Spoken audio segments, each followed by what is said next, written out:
Оперативна інформація щодо російського вторгнення станом на 6 ранку 21 травня. Розпочалась 87-ма доба героїчного протистояння українського народу російському воєнному вторгненню. Противник не припиняє ведення наступальних дій у східній операційній зоні з метою встановлення повного контролю над територією Донецької і Луганської областей та утримання сухопутного коридору з тимчасово окупованим Кримом. Тривають обстріли вздовж всієї лінії зіткнення та у глибині оборони наших військ у Донецькому операційному районі та на Слов'янському напрямку. На Волинському та Поліському напрямках у цілому ситуація суттєвих змін не зазнала. Відзначається нарощування системи радіоелектронної розвідки та радіоелектронної боротьби у прикордонних з Україною районах. Зберігається загроза ракетних та авіаційних ударів по об'єктах нашої держави з території Білорусі.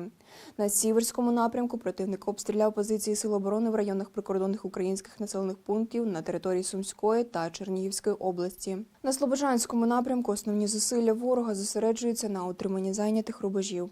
Противник завдав авіаційних ударів по населеному пункту Циркуни. Найближчим часом очікується посилення угрупування військ на Харківському напрямку підрозділами зі складу 1-ї танкової армії Західного військового округу. На Слов'янському напрямку агресор намагається поновити наступальні дії. Зокрема, для забезпечення форсування річки Сіверський Донець планує наведення переправи. На Донецькому напрямку противник веде активні бойові дії на Сіверському, Бахмутському, Авдіївському та Курахівському напрямках. На Лиманському напрямку окупанти планують відновити наступальні дії у напрямку Ямпіль-Сіверськ з форсуванням річки Сіверський Донець. Зокрема, у визначеному районі спостерігається зосередження спеціальної техніки для наведення понтонно-мостової переправи.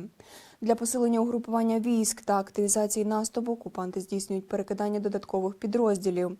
На Запорізькому напрямку противник здійснював вогневе ураження наших військ. У Маріуполі противник вживає заходів з відновлення функціонування порту, зокрема, проводить розмінування території інфраструктури. На Південно-Бузькому і Таврійському напрямках окупанти основні зусилля зосереджують на утриманні зайнятих рубежів, веденні розвідки, інженерному обладнанні позицій і логістичному забезпеченні військ. На Криворізькому та Миколаївському напрямках противник не припиняє артилерійських обстрілів підрозділів наших військ. Відзначається додаткове розгортання підрозділів ствольної та реактивної артилерії. Кораблі Чорноморського флоту ворога в акваторіях Чорного та Азовських морів виконують завдання з ізоляції району ведення бойових дій, ведення розвідки та вогневої підтримки на Приморському напрямку. Російські загарбники продовжують застосовувати тактику терору проти українського цивільного населення на тимчасово зайнятих територіях.